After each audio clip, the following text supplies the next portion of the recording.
Hello, everyone. So I'm Will. I'm the founder of RhinoFi, which is an all-in-one platform for DeFi.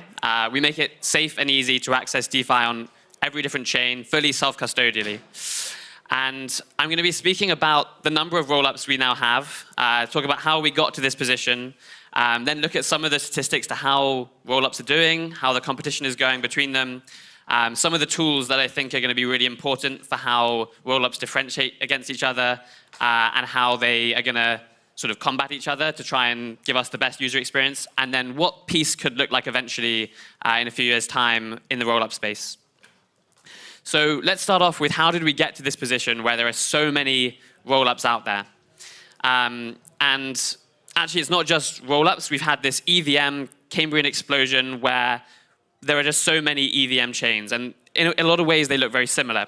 And for users, this is incredibly confusing. But in a way, this has come out of a result of a demand for block space. So in the beginning, we had Ethereum, and Ethereum was great. We could build smart contracts for the first time, and we saw the emergence of DeFi, and we thought that was going to last forever, but actually very quickly as DeFi and crypto usage grew, we had congestion, we had high gas prices, and we had slow block times. And so back a couple of years ago now, 4 or 5 years ago, we had this idea that layer 2 would just come along and solve all of our problems. And these were some of the very early layer 2s that were being talked about maybe 3 years ago. And some of those, of course, are still around today and still have become what we're talking about for layer 2. But the reality is what we have looks a lot more like this. So there's a whole bunch of layer 2s, or things that call themselves layer 2s. There's also lots of layer 1s, which are EVM compatible. There are things that call themselves layer 2s, but actually layer 1s. There are maybe layer 3s soon on the horizon. And there are all these complex bridges connecting them together with different risk assumptions and trust assumptions. And it's a mess. And there's already a competition starting to form over why builders or users would go to these different chains, but it's very difficult from a user perspective to figure out how to do this safely, which chains and EVMs you can trust and which can be used. And so we need to get out of this situation. We need to find a solution for people to really trust DeFi and crypto and be able to safely use this layer 2 network. And we want to make it feel like one seamless experience. And that's just the beginning. I think over the next 2 years, we're going to see thousands of rollups launch. It's going to get even easier to launch a rollup, but 95% of them will never reach sustainable usage. And we saw the same thing happen in the layer 1 space over the last few years. And ultimately, most layer 1s never got adoption, never got used, but there was a lot of energy that went into building those and using them. And so we're going to see this technological race and a really brutal competition for attention and a price war potentially play out, which in some ways may be good for users because we'll end up with a great set of secure layer 2s at the end of it, but in the meantime may be bad for this ecosystem and make it harder for users to navigate. So let's look at what is actually happening right now in terms of the way that rollups have evolved and the statistics on them being used. But just before we do that, I think we should consider what is the business model of a rollup or a layer 2. And really, these are two-sided markets, like any blockchain.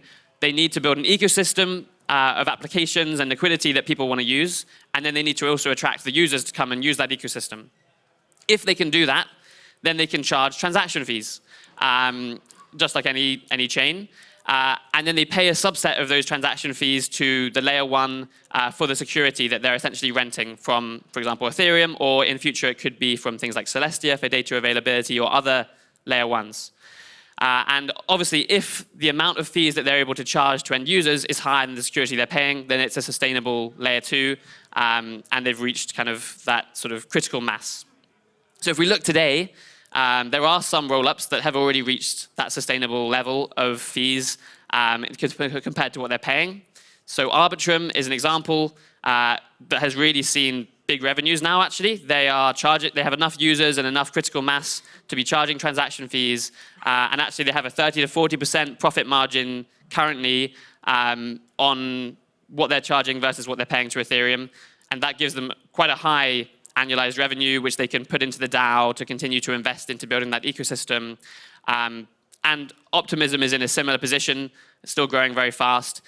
But most other rollups have not reached that point yet. and most probably never will.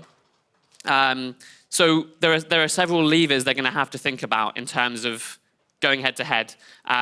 First of all, those 2 points about building an ecosystem and then attracting users to it. And then second, what fees can they really charge, and what are their costs going to be for the security? And the competitive pressures that we're starting to see play out now as we get more and more rollups is going to be good at pushing all of those to really be optimized and making people have to fight over the attention of us as users of these rollups. If we look, though, over the last few years and see where we are now, so the top line is Ethereum's market share of TVL, and it has gradually dropped, and then we've seen correspondingly some growth in most of these other EVM environments or layer 2s. You can see a small green line down at the bottom, that's Arbitrum. So on the grand scale of things, really the sort of market share of most rollups is still tiny, and Arbitrum's in the lead. And so this is not a game that's like yet played out, although often when we're looking at rollups, we think that maybe the biggest ones have already emerged. There's still a lot to play for, and if we look again at those stats, Arbitrum, for example, has grown from 1.8% to about 5% of TVL in DeFi, but that's still very small numbers, and most of the others are still nowhere near that. And for example, Tron and BNB chain are larger, and so it's really very early in this competition. If we look at TVL, Arbitrum, Optimism, and ZK Sync are kind of the front runners in terms of open EVM environment rollups. Arbitrum at about $6 billion TVL, but most way below that. And same with transactions per second. Actually, we're getting closer to what is going through Ethereum for some of these, but the numbers are relatively low compared to what they're set up to be able to handle. There are some sort of honorable mentions like Starknet, which is growing steadily but is a bit earlier in that life cycle, and also Polygon ZK EVM, which launched very recently but growing quite fast.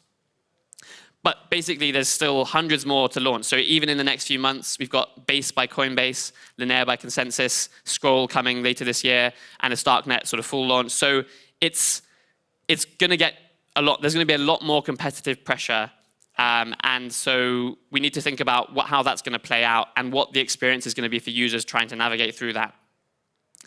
And on top of that, there's things like Celestia Rollkit, which states literally as its goal to make it possible to deploy a sovereign rollup on Celestia in just minutes. So we're just at the beginning here. The actual infrastructure of launching a rollup is going to get so simple that literally anyone can do that. And you can imagine, for example, launching your own rollup for a product or an application where you have a bit more control and able to fork and upgrade it compared with launching on Arbitrum or Optimism or some other public rollup where you don't have that power as an application builder. So if we're going to see all of this, what sort of tools do these rollups have to really encourage them to become the largest ecosystems and to attract builders and users? And I think in the short term, the main factor is still cost. So as RhinoFi, we support 6 different rollups, as well as a few other EVM chains. And what we already see is that cost is a big sensitivity factor for current users of rollups. And this data here was taken on quite a low cost day a few days ago. Ethereum around $4.5 for a simple transaction, whereas Polygon ZK EVM and ZK Sync, the kind of ZK rollups, a bit more expensive than optimistic rollups, but not much in it. And we're talking in the kind of 10 cents to $1 range almost all the time. When gas prices get high, that can still get important for users. And there are quite a few levers already available today to sort of change those and allow these rollups to compete. So ZK rollups are currently more expensive most of the time, but they have an advantage at high transaction throughput. So as they get more and more adoption, their overall cost per transaction goes down because of the way that the rollups amortize the cost, whereas optimistic rollups don't necessarily benefit from that quite in the same way. And all rollups are soon going to benefit from EIP 4844 and proto-damped sharding, which will reduce the cost for putting data on chain and mean that basically all these numbers should come down, which will give them a choice as to whether they capture more of that as basically revenue through their sequences or whether they pass it back to users in order to compete and attract more builders and users. And there's also going to be choices around data availability.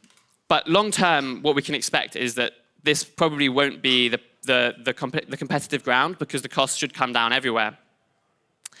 Community is the other area that I think we're going to see very much in the short to medium term, a lot of competition. And this is really about, ecosystem building is hard. We've seen how hard it is from layer ones, where many chains with incredible technology didn't manage to get critical mass and get builders to come there. Once you've got a head start, as we're already seeing happening with places like Arbitrum and Optimism maybe, it's very difficult to convince people to take a big risk on some other rollup.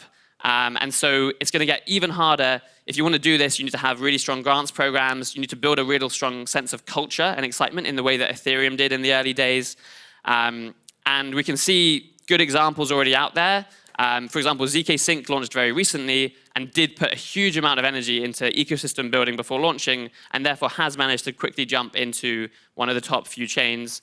But this is something you need you need a big team, a big amount of funding in order to do this properly. It's not going to be a case of best technology wins, I don't think. Token economics is the other big lever that ties into that. Airdrop hunting, airdrop incentives has been massive in terms of getting these first few rollups live, and I think that will continue to be the case.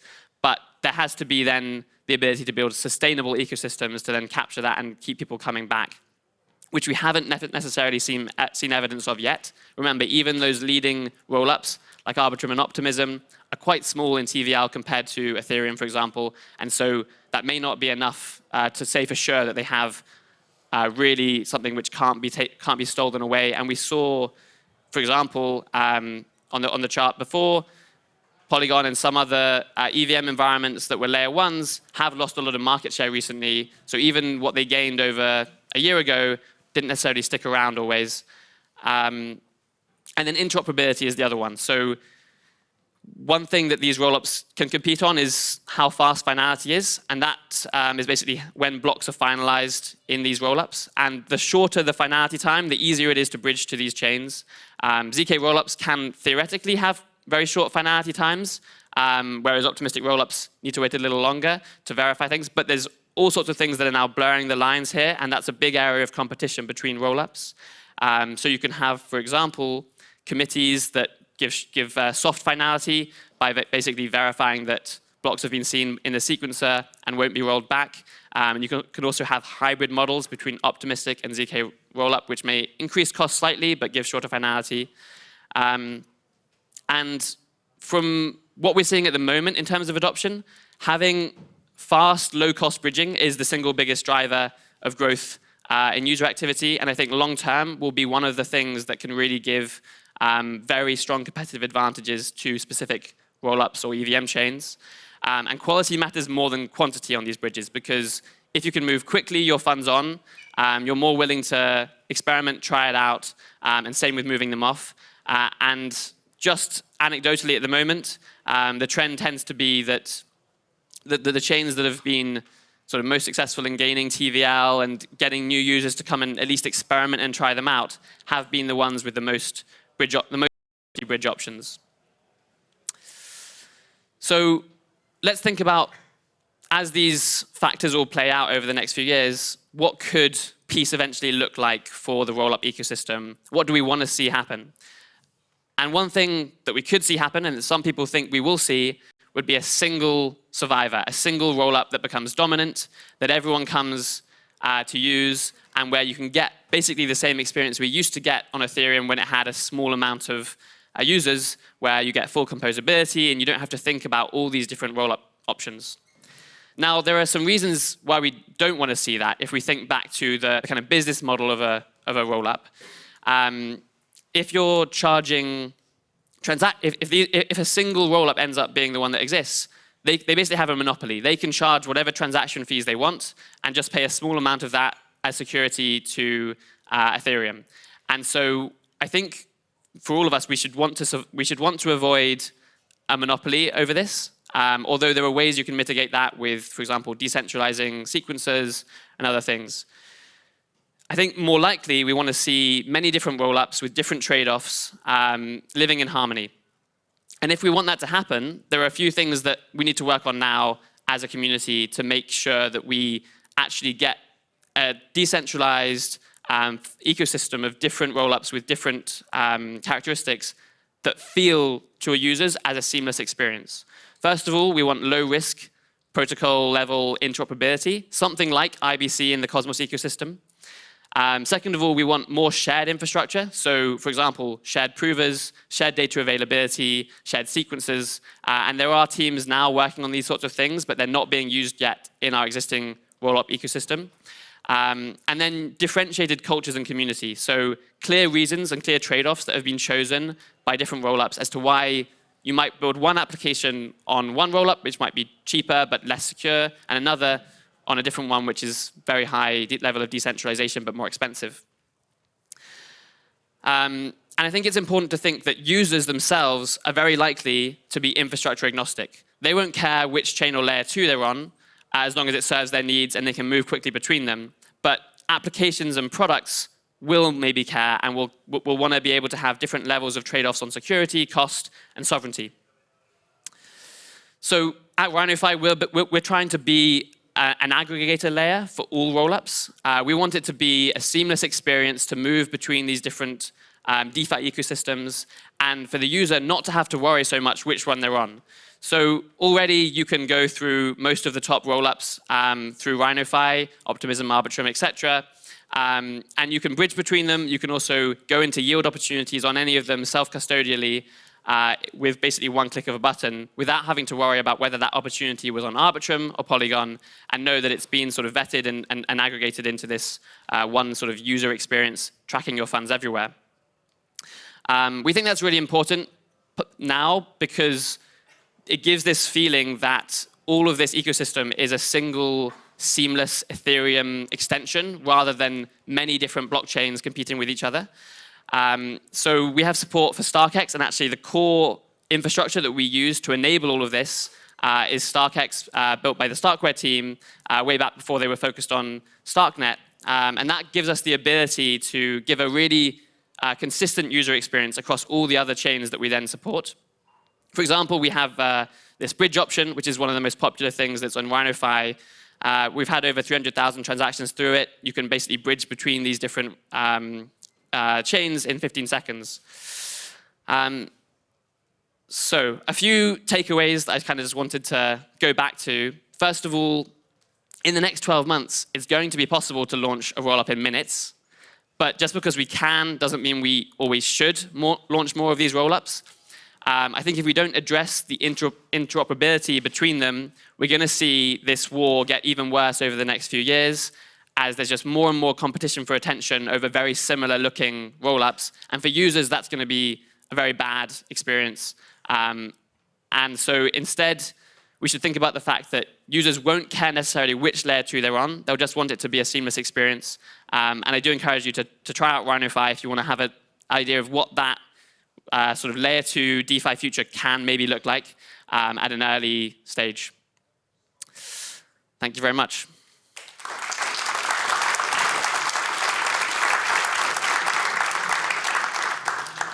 Any questions? Yes. Thank you. Does it work? Amazing. So your main pitch was, and I agree with you, it will be very easy to bring a rollup on Ethereum, and your main idea was should be like that a rollup needs to be like, there will be one winner, like there will be more, and it should be like this according to Ethereum values. But the thing is, like you're bringing like L3, and how you will define whether to take the project or not, since it will be really easy to launch a rollup. You as a project need to somehow sort if we take this project or not, and it will be not also like a monopoly point, if I understand this correctly. What is like, how you will solve this problem?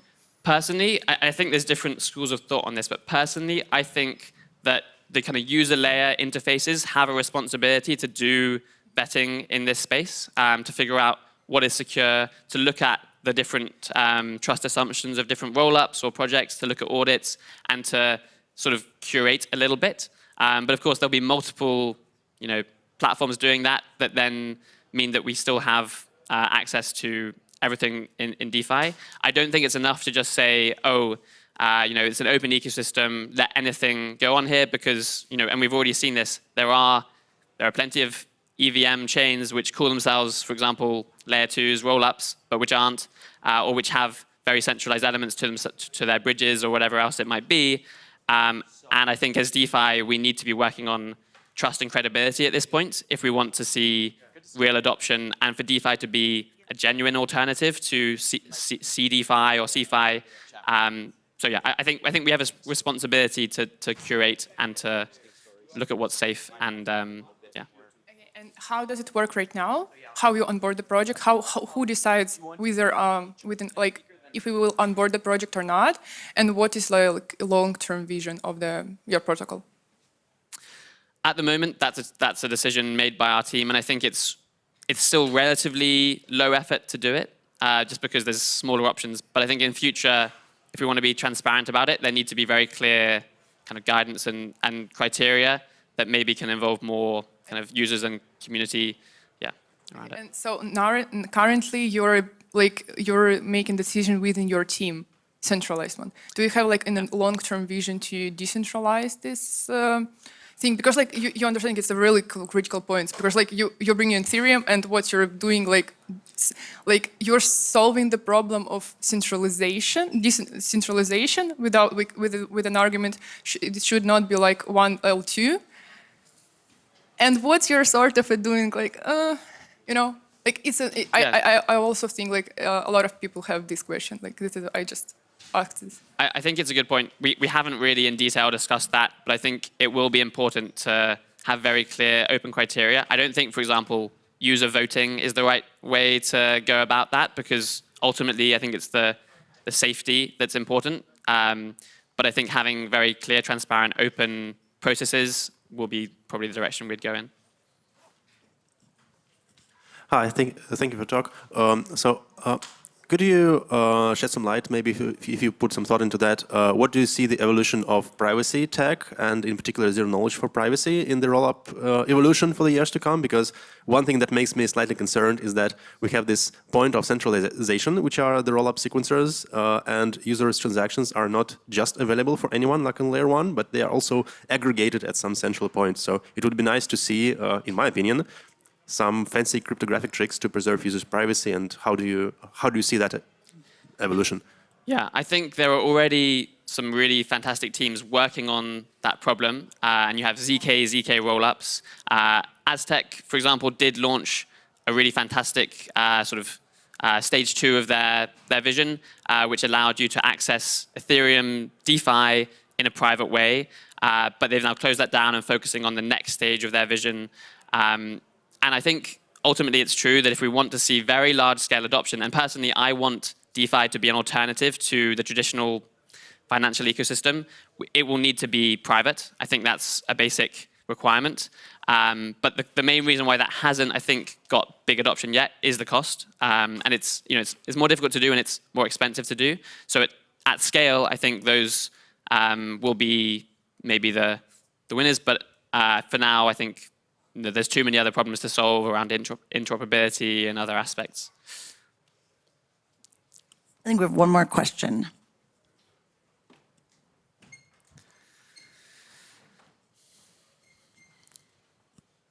Thanks, Will, and congratulations for the presentation. Really nice and on point. My question is, do you or are you working with an generic interoperability partner for achieving your vision? And number 2, would an interoperability protocol with a composable middleware which enables logic-based bridging or with ability to track state changes between layer 1s and layer 2s or between layer 2s, would it be helpful? What's your views on that? Yeah, great. I think that's a great question. And I think the state of current interoperability protocols, especially across layer 2s, is still quite early. There are great sort of options out there from a technology perspective. I mean, I won't name many of them, but Seller, Hop, for example. But the main problem, I think, at the moment is most of those sort of, at the moment, have optimized for very high level of decentralization, require high collateralization, so they're expensive to use and slow. And I think longer term, what we would hope to see would be many of these protocols becoming more baked in at the protocol level of rollups. So one example I like is Polymer, which is focused on basically bringing IBC between optimistic rollups. And I think personally, IBC, which I mentioned before, which is in the Cosmos ecosystem, is kind of the sort of end state we should be aiming for between rollups. So like client bridges between rollups with lower levels of trust assumptions, maybe lower collateralization requirements, but we're not there yet. So for RhinoFi, we've sort of made the short-term decision to wait and see before too heavily betting on any one protocol, for example. So we're keeping very relatively agnostic and waiting to see how that user experience will improve. Yeah. Cool, thank you very much.